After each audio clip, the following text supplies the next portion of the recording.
आप मेरी कोई भी कहानी उठाकर देख लेना। मैं हर बार यही कहता हूँ कि ईश्वर मदद करते हैं, भगवान चमत्कार करते हैं। बस आप उन पर पूरे मन से, सच्चे मन से विश्वास तो करो। लेकिन ये जो मन भटक जाता है, देखिए हम इंसान हैं, इतने ज़्यादा अपने आप को कैसे संयम में रख पाएँगे? इधर-उधर मन भटक जाता है। पूजा में बैठे होते हैं तब भी मन इधर-उधर चला जाता है ना? एक ख़ासियत है हम इंसानों की कि अगर भगवान की हमने पूजा करी और हमारे लिए कुछ अच्छा नहीं हुआ, हमारे मन का नहीं हुआ, हमें कोई प्रॉफ़िट नहीं हुआ, तो भगवान कोई मदद नहीं करते। लेकिन अगर आपने कुछ अचीव कर लिया, तो ये भगवान की नहीं, ये हमारी मेहनत थी। हम यहाँ पर जो पहुँचे हैं, हमारी मेहनत थी। भई नंबर मेरे आए हैं, पढ़ाई मैंने करी है, जॉब मुझे मिली है, पैसा मैंने कमाया है, घर मैंने बनाया है। मैं, इतना मैं तो बकरी नहीं करती जितना हम इंसान मैं करने लग गए हैं। नमस्कार, हर हर महादेव, जय भोलेनाथ। आपका स्वागत है आपके खुद के यूट्यूब चैनल पर, जिसका नाम है चाचा के फैक्ट्स। मैं नितिन हूँ, कहानियाँ सुनाता हूँ। ये वो कहानियाँ हैं जो आप लोग मुझे भेजते हो। अगर आपके पास कोई ऐसा एक्सपीरियंस है जो आप चाहते हो कि मैं सभी के साथ साझा करूँ, तो मुझे मैसेज करिएगा। फेसबुक, व्हाट्सएप, इंस्टा, कमेंट पे कहीं भी आप मुझे मैसेज कर सकते हैं। थोड़ा वक्त लगता है मुझे, लेकिन हर किसी की कहानी को सच मान कर अपलोड करता हूँ। अभी फिलहाल चैनल का इंट्रो, फिर उसके बाद बताऊंगा क्यों लड्डू गोपाल को किसी ने घर से निकाला और क्यों लड्डू गोपाल किसी दूसरे के घर आए, और उसके बाद जो हुआ देखने सुनने लायक था। तो मेरे तक दोनों ने कहानी भेजी है। तो ये आज की कहानी अलग है थोड़ी सी, तो प्लीज़ पूरी ज़रूर सुनिएगा। अच्छी लगती है तो आपको क्या करना है पता ही है। अभी फिलहाल चैनल का इंट्रो, फिर आकर शुरू करूँगा। हर हर महादेव।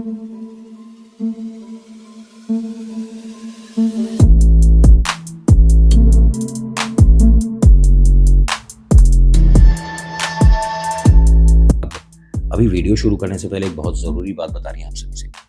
देखिए इसे ध्यान से सुनिएगा, थोड़ा-सी वॉल्यूम बढ़ा लीजिए क्योंकि मैं तेज़ थोड़ा-सा बोलूँगा तो एको होता है यहाँ पर, इसीलिए थोड़ा-सा एडजस्टमेंट करेंगे। ये जो वीडियो है ना, इसे आप लाइक कर सकते हैं, सच बता रहा हूँ। ऑप्शन है नीचे, अगर पसंद आती है तो। डिसलाइक भी कर सकते हैं, ये भी ऑप्शन मैंने दे रखा है। और शेयर तो आपको पता ही होगा, अगर अच्छी लगी तो व्हाट्सएप पे, इंस्टा पे, फेसबुक पे कहीं भी शेयर कर सकते हैं। अब ये ईश्वर की कहानी है, अगर आप ज़्यादा से ज़्यादा लोगों तक पहुँचाएँगे, तो मुझे अच्छा लगेगा। भले ही आप मेरी हॉरर स्टोरी को शेयर ना करो, लेकिन भगवान की कहानियों को तो शेयर कर लिया करो। क्योंकि आज की डेट में सबसे ज़्यादा यही डिमांड में है कि आपको ईश्वर पर भरोसा होना चाहिए। खैर, सब्सक्राइब नहीं किया है तो कर लीजिएगा, मैं इस तरह की कहानियाँ लाता रहता हूँ। अरुंधति की कहानी है। एक अरुंधति ऐसी लड़की जिसने बहुत समय तक बहुत सारे ताने सुने। एक अच्छी खासी चलती-चलाती जॉब को छोड़कर घर पर बैठ गई है, क्योंकि इनके पति का ये कहना है, ऑफ़िस की स्ट्रेस की वजह से तुम माँ नहीं बन पा रही। हमारा जो एक सपना है माता-पिता बनने का, वो पूरा नहीं हो पा रहा है। इस बीच, इतने वक़्त बीच में ये डॉक्टर के पास तो गए हैं, मतलब चेकअप वग़ैरह के लिए, लेकिन इसके अंदर सिर्फ़ एक ही लोग जा रहे हैं। भई माता-पिता बनोगे तो दोनों ही बनोगे ना, तो चेकअप सिर्फ़ महिला का क्यों होता है? क्यों? ये मर्द जो है, ये किसी और ग्रह से है, इसी ग्रह पे है ना, इसी पृथ्वी पर। तो भैया इनके बारे में भी सोचना चाहिए था। लेकिन कहते हैं कि कल करे सो आज कर, आज करे सो अब, पल में प्रलय आ जाएगी भोर। बाकी आप जानते हो। देखिए ऐसा है, अरुंधति की ज़िंदगी में उतार-चढ़ाव बहुत हो रहे थे। इनके माता-पिता से इनको सिर्फ़ ये सपोर्ट था कि तेरे आँसू पोंछने के लिए हम दोनों हैं। बाकी कोई सपोर्ट नहीं था लड़की वालों के घर की तरफ से। तो इनका मान-सम्मान थोड़ा उतना हो भी नहीं पा रहा था। म अब समझ रहे हो ना कहानी? चलो मैं थोड़ा-सा और एक्सप्लेन करता हूँ। अरुंधति वैसे बनारस की रहने वाली थी। एक प्यारी-सी ज़मीन है वहाँ, मतलब एक ऐसी जगह है बनारस जहाँ पर जाके मन किसी का भी अशांत नहीं रह सकता। वहाँ पर सभी लोग प्रसन्न रहते हैं, एक-दूसरे की मदद करने वाले लोग होते हैं और मिलावटी नहीं होते। हम अगर अपनी ख़ासियत बताएँ तो हम लोगों को बेईमानी, मतलब आती है सबको, है ना? कितने काबिल हैं हम। जो व्यापारी लोग हैं अगर झूठ ना बोलें तो भैया उनका व्यापार ना चले। अरे! हमारे से सस्ता कौन दे देगा? ये जो ड्रेस आई है ना, अरे! लेटेस्ट है, भले ही वो 3 साल से इसी की दुकान में हो। लेकिन मैं एक तरीका बता रहा हूँ, दुकानदार हर कोई करता है, थोड़ा बहुत झूठ तो चलता है, तभी भैया ग्राहक सामान लेगा, वरना तो क्यों लेगा? आपके सामान में क्या ख़ासियत है? सबको अपने प्रोडक्ट को बेचना होता है, ठीक है? लेकिन बनारस में एक बात मैंने देखी है कि यहाँ लोग झूठ भी बहुत कम बोलते हैं। ठीक है, आपको सामान दिखा दिया, इतने का है, पसंद नहीं आए, आए, कोई ज़्यादा वो नहीं। लेकिन ऐसा नहीं हमारे दिल्ली, मुंबई जैसा भाई साहब, ये तो पहला पीस है, इसके अलावा पीस फैक्ट्री में बना ही नहीं, ये लास्ट है, उठा ले। मतलब ये काबिलियत है उनकी। अब होता क्या है कि अरुंधति को इसके माता-पिता की तरफ से वो सपोर्ट नहीं था जो कि होता तो कुछ और ही वक़्त रहता। अरुंधति के पति का नाम राकेश है। ये राकेश जो हैं बहुत ज़्यादा अरुंधति से प्यार करते हैं, सम्मान करते हैं, उसकी बात सुनते हैं। ऐसा मैं कहता तो अच्छा लगता। ये एकदम अपोज़िट है भाई साहब। इन्हें ना तो इंसान पे, ना भगवान पे भरोसा। ये पता नहीं कैसे चल रहे हैं, चले ही जा रहे हैं, लेकिन एक जगह आकर रुकेंगे। लड्डू गोपाल के सामने। इनके मदद के लिए माता-पिता को बनारस से दिल्ली आने में 15 दिन में 3 बार आना हो गया इनका यहाँ। हर बार कि आपकी बेटी ने ऐसा कह दिया, आपकी बेटी ने ऐसा कर दिया।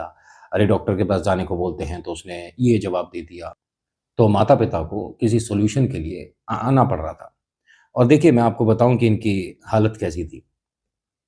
ये 2 बार तो जैसे-तैसे आ गए थे, तीसरी बार इन्होंने किसी से पैसे उधार लिए तो ये बनारस से दिल्ली आए। मिडिल क्लास से नीचे का एक तबका कह सकता हूँ मैं इन लोगों को। अच्छा ये तो हुई अरुंधति और उसके परिवार की बात। आओ राकेश के फैमिली से मिलवाता हूँ। इनके जो सास-ससुर हैं, ये अरुंधति को पलकों पर बिठा कर रखते हैं। सच में वो इस पर ऐसा नहीं है कि तू सारा झाड़ू-पोंछा करेगी और तू ये करेगी और तू वो करेगी। ना, ना, ये उसे अपनी बिटिया ही मानते हैं क्योंकि इनके 4 बेटे हैं। इन्हें कभी बिटिया का सुख जो होता है वो देखने को ही नहीं मिला। 4 बेटे, चारों शादीशुदा और चारों बहुएँ। अब सोचिए, बिटिया होती तो कम से कम दिल की बात तो कह लेती। अब कोई भी सास कितनी भी अच्छी हो जाए, बहू से बेटी वाली बात हो नहीं पाती है। देखिए पिक्चरों में, सीरियल में अच्छा लगता है बहू-बेटी समान, बहू-बेटी, बिटिया-बहू ऐसा कुछ होता नहीं है। ये हकीकत है। बहू तो बहू ही रहेगी और बिटिया बिटिया ही रहेगी। लेकिन हाँ, आज के समय में धीरे-धीरे परिवर्तन हो रहा है, लेकिन हर जगह नहीं है। मतलब ऐसा भी नहीं है, लेकिन परिवर्तन हो रहा है। इनके 4 बेटे, चारों की शादी हो चुकी और ये जो भाई साहब है राकेश, ये दूसरे नंबर के बेटे थे, ठीक है? और सभी के बच्चे हैं इनको छोड़कर। इनकी शादी को तकरीबन 9 साल बीत चुके हैं।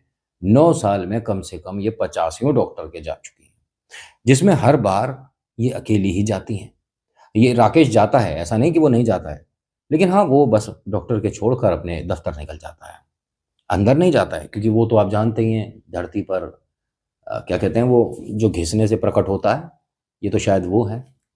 इंसान थोड़ी ना है ये। इंसान की प्रजाति ज़रूर है, शादी भी हुई है, ब्याह हुआ सब कुछ, लेकिन ये ना एकदम प्रकट हुए होंगे। जैसे कभी-कभी ट्रैफ़िक चेकिंग हो रही हो, पुलिस वाले प्रकट हो जाते हैं, एकदम से पता ही नहीं पड़ता कहाँ से आए, है ना? पता सच में हेलमेट कहाँ है दिखाओ। ऐसे ही ये भी मुझे लगता है कि राकेश जो है बस प्रकट हुए हैं। ये जन्मे नहीं हैं, मत बुरा मत मानिएगा सर। और हल्की-हल्की जो आपने कहा है ना कि चुटकुले अंदाज़ होने चाहिए नितिन, क्योंकि मन भारी हो जाता है जब आप सुनाते हो। तो सर वैसे मैं कोशिश तो यही कर रहा था कि मन भारी ही कर दूँ आज, जिस तरह की मुझे चीज़ें आपने बताई। लेकिन क्योंकि आपका आदेश और बड़ी दीदी ने जैसा मुझे कहा, अरुंधति ने, तो मैं वो कहानी वैसे ही सुना रहा हूँ। ये सब बड़ा मेहनत करना पड़ता है मुझे कि आपको कहानी की गंभीरता भी मिलती रहे और मेरा थोड़ा चुटकीला अंदाज़ भी। वरना कहानी सामने रखी है, उठाऊँ और किताब पढ़ दूँ, आपको मज़ा नहीं आएगा। 2 बार मैंने किया भी है, आपने टोक लगा दी कि नितिन इस तरह से कहानी नहीं सुननी। मैं तो भैया इस तरह का यूट्यूबर हूँ, यूट्यूबर नहीं, आपका अपना, जो जैसा कहता है वैसा मैं कर लेता हूँ। भले वो वीडियो चले, ना चले, कोई फ़र्क नहीं पड़ता। होता क्या है कि ये लास्ट टाइम था जिस टाइम इनके माता-पिता आए।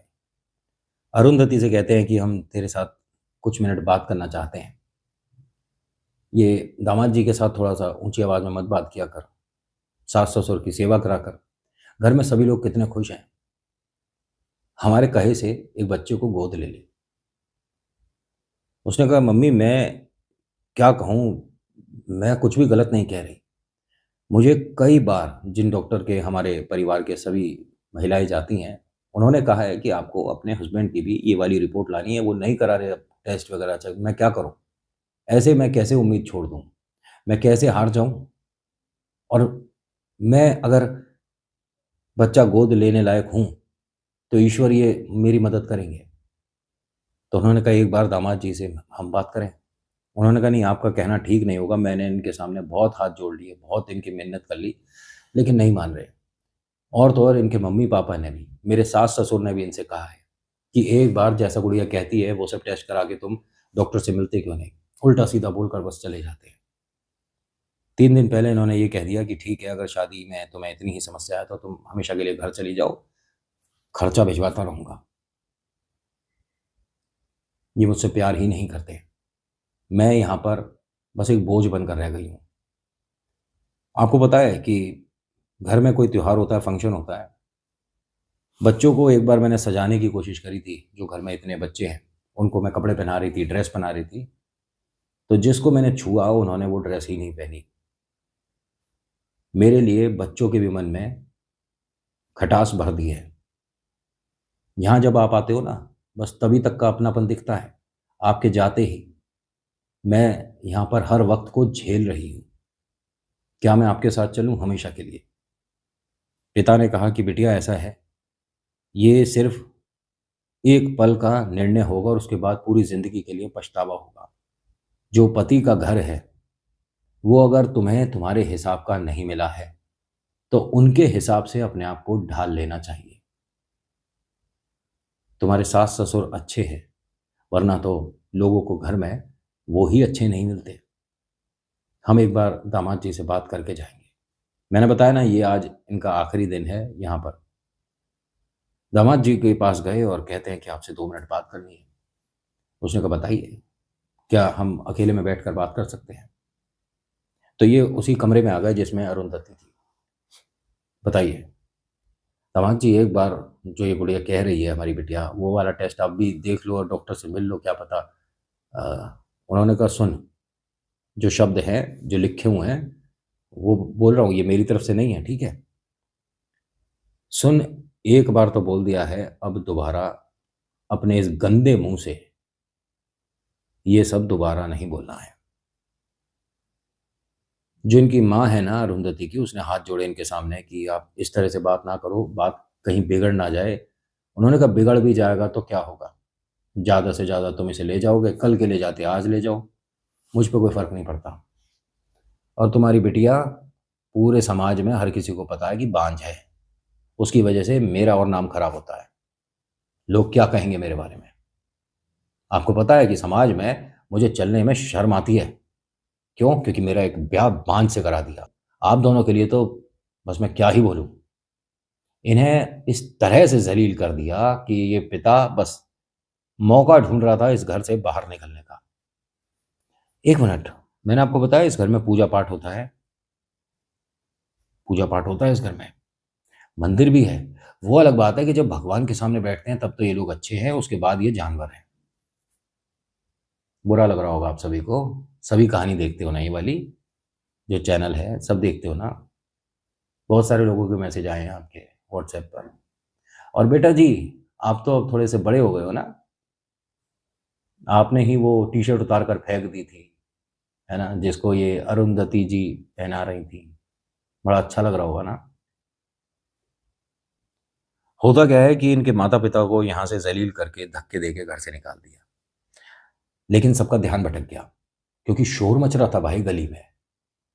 इसने घर बर्बाद कर दिया है, इसने अरे भाई ये क्या हो रहा है? बात तो यहाँ हो रही थी, सब कुछ ये हो रहा था। नितिन, ये दूसरा कैरेक्टर कौन आ रहा है? अरे सुनो, यहीं से कमाल है। घर से लड्डू गोपाल की पीतल की एक मूर्ति बाहर फेंक दी।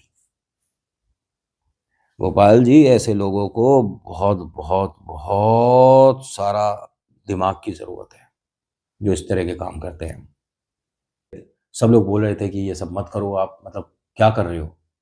ये घर से भगवान को इस तरह से नहीं किया जाता। उन्होंने कहा जब से ये आया है घर के अंदर बुरी आत्माएँ आने लग गई हैं, बुरे डरावने सपने आने लग गए हैं, नुकसान होने लग गया, व्यापार में दिक्कत आ गई है, बच्चा फ़ेल हो गया। बताओ, गोपाल जी ने इसका बच्चा फ़ेल करा दिया।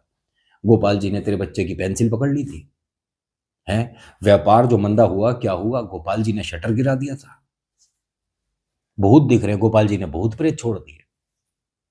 कम से कम मुंह खोलने से पहले आदमी कुछ सोच तो ले क्या बोल रहा है, वो भी भगवान के लिए। समझ नहीं आई। अब सभी लोग ने उस तरफ ध्यान दिया और ये लड्डू गोपाल को बहुत मानते हैं।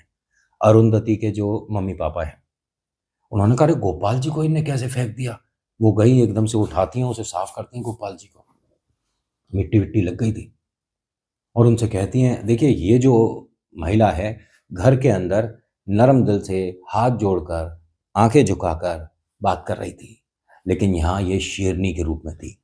अगर आप अपने भगवान जी के लिए स्टैंड लेते हो तो बहुत बड़ी बात है, क्योंकि उन्होंने ही आपको पृथ्वी पर वो स्थान दिया जहां आप हो, और अगर उन पर कोई बात आ जाए तो क्या आप स्टैंड नहीं लोगे? आप उनके लिए नहीं बोलोगे? आप सामने वाले को नहीं कहोगे कि ये तू गलत कर रहा है जो कर रहा है? उन्होंने वही काम किया और गुस्से में किया है। अरुंधति यहाँ पर अपनी माँ को जब तक समझाती, उससे पहले उनका गुस्सा फूट पड़ा। उस औरत से क्या कहती है कि अरे तुम्हारे को बिल्कुल भी लज्जा नहीं आती है? कैसी माँ हो तुम? कैसी माँ हो जो कि अपने लल्ला को बाहर इस तरह से सभी के सामने फेंक रही है? शर्म नहीं आती है तुम्हें? उन्होंने कहा, कौन लल्ला? करे जो गोपाल जी हैं, कौन है ये? अरे छोटे से बालक ही तो हैं। अगर इनसे कोई नादानी हो गई, तुम्हें इनसे कोई गिला शिकवा है, तो घर में इनसे शिकायत भी तो कर सकती हो। इस तरह से सबके सामने तमाशा करने की क्या जरूरत थी? उन्होंने कहा, तुझे ज्यादा लाड़ प्यार आ रहा है ना, तो इस गोपाल को तू ले जा और ये तेरे घर की काया पलट देगा। ये औरत ने बिल्कुल ठीक बोला था, लेकिन इसने बोला था in the negative manner, but ये हो गया इन पॉजिटिव मैनर। गड़बड़ हो गया बाबा। अरुंधति की मम्मी ने कहा कि मतलब, अरे ये जा, हमने दिया तुझे, खरीदा हमने, हम मानते हैं, लेकिन ये हमारे लिए अपशगुन है।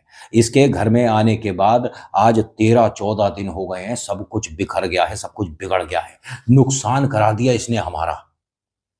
इतना अच्छा एक प्रोजेक्ट आ रहा था देवर जी को, वो निकल गया उनके हाथ से इसकी वजह से।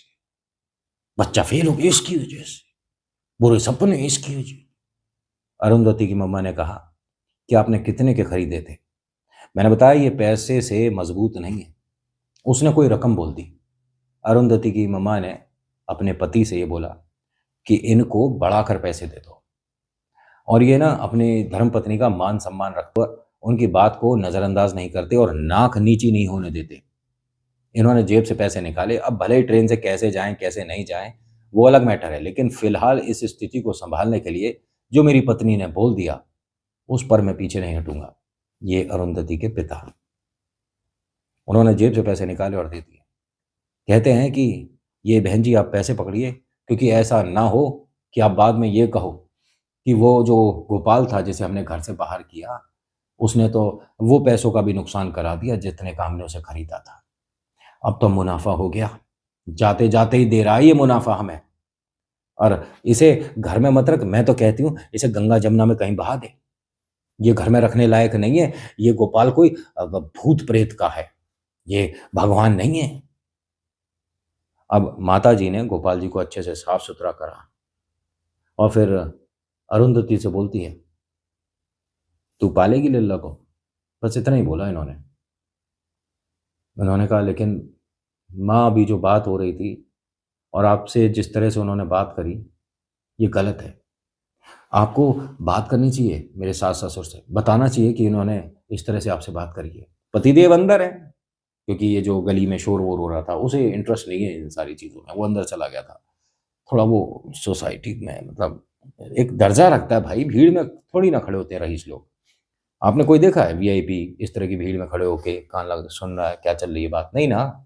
ये तो आप और हम हैं जो कि जाकर खड़े हो जाते हैं भीड़ में, और क्या चल रहा है यहाँ, क्या हो गया था, अच्छा भीड़ क्यों लग रही है, कब कैसे, सब कुछ जानना होता है। जैसे घर पे जाके खाना तभी हजम होगा जब सारी बात पता होगी।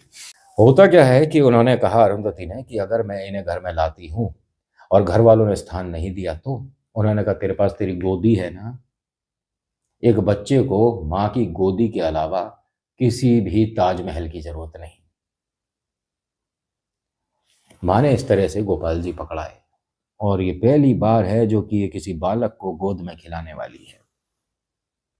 लड्डू गोपाल को इसने एक्सेप्ट किया।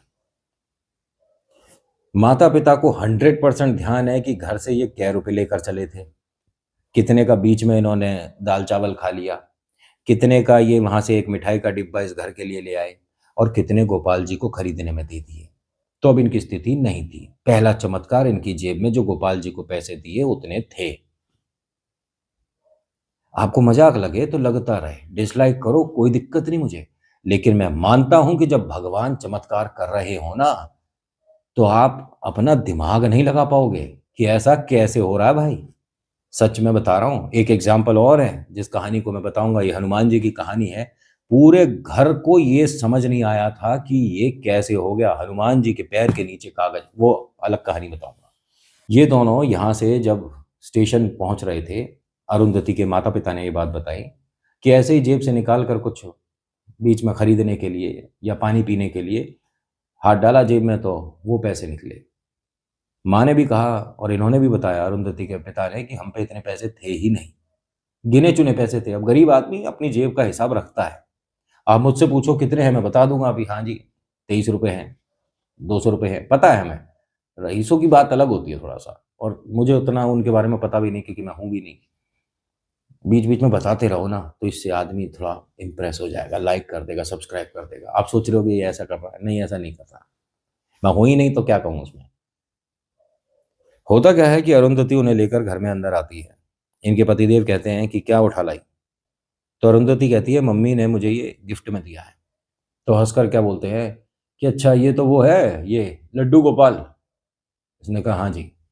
हाँ, तू इसी को पाल सकती है, क्योंकि तेरे अपनी संतान तो है नहीं, तेरे अपनी औलाद तो है नहीं, है ना, इसी को पाल ले। लेकिन हाँ, मैं तुझे आखिरी बार बोल रहा हूँ कि ना तो मैं किसी बात का कोई टेस्ट कराने जाना है, और ना तेरे माता पिता दोबारा इस घर में आने चाहिए, वरना इस बार वो हाल करूंगा कि शर्म आएगी दोनों को कि यहाँ कैसे आ गए। आखिरी बार बोल रहा हूँ, और अगर तू समझ गई तो ठीक है। इसने गोपाल जी को माथे लगाया और टीवी का जो स्टैंड था, ठीक है, वो वाला टीवी था इनके, जो पहले बड़े बड़े चलते थे ना, एक स्टैंड पर रखा होता, तब तो एलईडी है, कहीं भी टांग दो कैलेंडर की जगह। तो वहां रखा है स्टैंड के पास, मतलब टीवी के स्टैंड पर गोपाल जी रख दिए। अब ये आदमी जैसे ही चला, तो टीवी के उसमें ना जाने किस में वो भाई साहब के शर्ट वगैरह कुछ फंस गई। तो इसने जब इस तरह से खींची अपनी शर्ट, मतलब गुस्से में तो ये हमेशा ही रहता था, तो गोपाल जी गिर गए। लड्डू गोपाल को वापस उठाता है, रखता है, और क्या कहता है, ये अरुंधति ने भी सुना था, बैठा नहीं जाता एक जगह ढंग से, बैठा नहीं जाता एक जगह ढंग से। ये आदमी 1 मिनट में पलट जाएगा। और इतना बोलकर ये जैसे ही चला है, इसे दरवाजे पर पापा की आवाज आई, पापा। ये एकदम पलट कर अरुंधति को देखता, अरुंधति उसे देखती है कि क्या हुआ, मैंने तो कुछ नहीं कहा, और आप इस तरह से गोपाल जी से मत बोला करो, हमसे बोल लेते हो, माता पिता से बोल लेते हो, ये ईश्वर है, भगवान है। तो इसने कहा, मुझे अभी पापा किसने बोला था। अब अरुंधति ने दोबारा पूछा, क्या बोल रहे हो आप। तो ये अपने ऑफिस जा रहा था लेकिन रुक गया, मुझे अभी इसी कमरे में पापा की आवाज़, एक मिनट हटना। उसने अलमारियां खोल खोल के चेक करी भाई साहब, कोई बालक है, मतलब ये जो घर में इतने सारे हैं इनमें से कोई अंदर आए, उसने गलती से किसी और को आवाज़ दे रहा होगा, पापा सुन लिया इसने। बेड के नीचे देखे, इधर उधर देखे, सब जगह देख लिया, कहीं कोई आवाज़ नहीं, कोई है ही नहीं, बोलेगा कौन। इसने अरुंधति से कहा कि तुमने बोला था क्या, मजाक उड़ा रही हो मेरा। उसने कहा, मैं हाथ जोड़ के आपसे कहती हूँ कि मैंने कुछ नहीं बोला। जैसे ही चला तो दोबारा आवाज़ आई कि मैंने कहा था। अब इस बार आवाज़ टीवी की तरफ से आई, तो इसने झांक कर देखा कि टीवी चला रखा है, टीवी बंद है। अब बचा कौन, हमारे लड्डू गोपाल जी। इस आदमी ने कहा कि ये मूर्ति कहाँ से खरीदी है तेरी मम्मी ने। उसने कहा, मूर्ति से क्या मतलब है आपका, ये घर के बाहर करो अभी, ये कोई साधारण नहीं है, ये कोई डरावनी चीज़ ले आई है। उसने कहा, अरे लड्डू गोपाल है, इसमें क्या डरावनी, मैं तो अभी, आप जाओगे उसके बाद इनके लिए पोशाक बनाऊंगी। अभी उन्हें एक जो तौलिया वाला रुमाल होता है उसमें एक तरह से उन्हें पैक करके बिठा रखा है कि जैसे हवा ना लगे, ठंड ना लगे, उनके कपड़े बना रखे हैं एक तरह से। वो आप जाएंगे तो मैं सिल दूंगी, मुझे आते हैं, ईश्वर के कपड़े खूब बनाए हमने, आप जाओ। जैसे ही चला दोबारा आवाज आई, पापा। इसने फाइलें फेंक के मारी जमीन पर कि क्या है, ड्रामेबाजी हो रही है, पापा पापा पापा। उन्होंने कहा, आपको क्या सुनाई दे रहा है पापा। मुस्कुरा कर कहती है कि ये लड्डू गोपाल का कोई चमत्कार तो नहीं हो रहा। इसने कहा, ऐसा है मेरे साथ ये नौटंकी नहीं करनी है बिल्कुल भी। और एक काम करो, पहले तो मुझे एक कप चाय पिलवा दो। ये चाय बनाने गई और इसने इस तरह से अपने आप को पैक कर लिया पूरा, क्योंकि इसे बार बार आवाज़ आ रही है, पापा मैं आने वाला हूँ, पापा मैं आपके पास आऊँगा, पापा मेरे को मेला घुमाओ, पता नहीं क्या क्या आवाज़ें आ रही हैं। ये भाई साहब ने बताया मुझे, मैंने 8-10 चीज़ें लिखी हुई हैं, ठीक है। जब वो चाय बनाकर लाई तो इसकी आंखों में आंसू आ रहे थे। अरुंधति ने चाय का कप साइड रखा, इनके आंसू पहुंचे और पूछती हैं कि क्या हुआ, आपका मन ऐसे भारी क्यों हो रहा है। कहते हैं मेरे से बहुत बड़ी गलती हो गई शायद, एक काम करते हैं चाय वाय बाद में पियेंगे, तुम चलो कौन सा वो चेकअप कराना है, क्या टेस्ट कराना है। ये एकदम मुस्कुराने लगी कि जो 9 साल में नहीं हुआ वो 9 मिनट में हो गया। चाय बनाने में कितनी देर लगती है। और ये लड्डू गोपाल जी को घर में आए कितनी देर हुई थी, है ना। और उसका तो बच्चा फेल हो गया था इनसे, भूत प्रेत के सपने आ रहे थे बताओ। वो शायद इसीलिए आ रहे थे कि कोई लड्डू गोपाल को यहाँ आना था। वो गलत घर आ गए थे, ना वहाँ उनका मान सम्मान ना पूजा पाठ। यहाँ इन्हें सर पे बिठा कर रखते हैं। भाई बैठाना भी चाहिए, अगर आप ईश्वर की भक्ति ढंग से नहीं कर सकते, सीना चौड़ा करके नहीं कह सकते कि हाँ हम प्रभु के भक्त हैं, तो दिखावे मत करो। इन्होंने कहा कि जहां चलना है वहां चलो, जिस डॉक्टर को दिखाना है उसे दिखाएंगे, लेकिन इसको लल्ला को साथ ले लो। मतलब लल्ला को साथ ले लो, घर पे नहीं छोड़ेंगे इसे। क्योंकि अगर ये वही है जिस तरह का मैं सोच समझ पा रहा हूं, तो ये साधारण नहीं है, इसको साथ ले लो। उन्होंने कहा लेकिन मैंने उनके लिए अभी कपड़े वगैरह नहीं सिले हैं। तो क्या हो गया, जब बच्चा पैदा होकर चलता है तो माता पिता क्या उसके लिए पहले शॉपिंग करेंगे, क्या हम उसे तौलिए में लपेट कर नहीं चलते। इसका मन बदल रहा है भाई साहब आदमी का, और इनसे ज्यादा ये लड्डू गोपाल की तरफ झुकना शुरू हो गया। उन्हें अच्छे से लपेटा, लपेटने के बाद अपने पास रखा और कहते हैं कि हम एक काम करते हैं, टैक्सी कर लेते हैं। मैंने कहा टैक्सी क्यों, हमारे पास मोटरसाइकिल है तो सही। कहा फिर तुम इसे पकड़कर आराम से बैठना, गिरना नहीं चाहिए।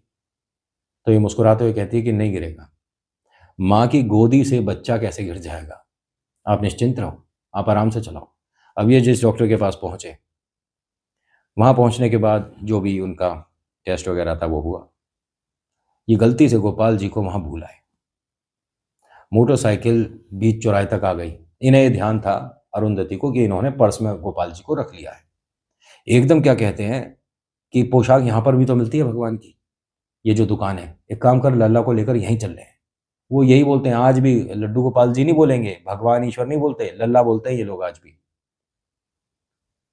तो ये वहां पर मोटरसाइकिल लेकर गया, कहते हैं कि भाई हमारे लल्ला के लिए कपड़े दिखाओ। उन्होंने कहा कि आप अपने लल्ला के बारे में थोड़ा बताओ। कह रहे सुंदर है, बहुत प्यारा है, हमारा लड्डू गोपाल है। अरे दिखाओ ना, वो हम लल्ला को साथ ही लेकर आए हैं। दुकानदार इंतजार कर रहा था, उसने पूरा पर्स देख लिया लेकिन पर्स में लल्ला थे ही नहीं। अब दोनों चिंतित हो गए, ये क्या हुआ। उन्होंने कहा कि शायद हम वहाँ डॉक्टर साहब के सामने छोड़ा है। डॉक्टर साहब कहते हैं कि इनको इतने बीच आधा घंटा लगा होगा, और आधे घंटे में उस डॉक्टर ने 3 या 4 लोगों को देखा था, जिनमें से चारों का कुछ ऐसा हिसाब किताब था कि मां नहीं बन सकती थी। ये चारों मां बनी हैं। गोपाल जी जितनी देर उस टेबल पर बैठे, कोई खाली नहीं गया। और हाँ, इन दोनों के जीवन में भी खुशियां आई। जुड़वा बच्चे हुए, एक बेटिया एक बेटा। घर वाले मजाक क्या उड़ाते हैं कि गोपाल जी ने कहा कि भैया ऐसा है कि हमसे थोड़ी देरी हो गई, इसीलिए हम दोनों को एक साथ ही भेज रहे हैं। अब इनके 3 बच्चे हैं, सबसे बड़ा बेटा लल्ला इनका गोपाल, और 2 बच्चे छोटे जो गोपाल जी को भैया ही कहते हैं। ये लड्डू गोपाल जी नहीं बोलते हैं, बाकी पूरा घर बोलता हो बोलता रहे, लेकिन इन सभी के बारे में बता रहा हूं। इनके जो छोटे वाले बेटे हैं, इनका नाम कन्हैया है, और जो इनकी गुड़िया है इसका नाम छाया है।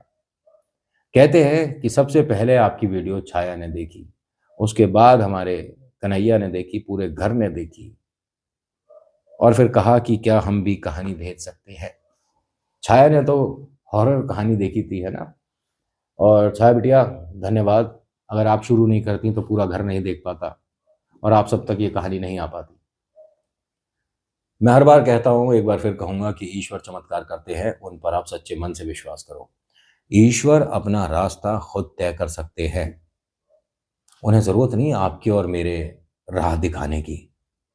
लेकिन हमारा एक कर्तव्य है अपने ईश्वर के लिए, अपने प्रभु के लिए, भगवान के लिए, कि उनके मान-सम्मान में कभी भी गलत शब्दों का इस्तेमाल ना करें, ना किसी को करने दें। जय श्री राम, समझदार हैं आप। So thank you so much for watching. मेरा नाम नितिन है, मुलाकात करूँगा आपसे एक अगली वीडियो में। हर हर महादेव, जय भोलेनाथ। धन्यवाद।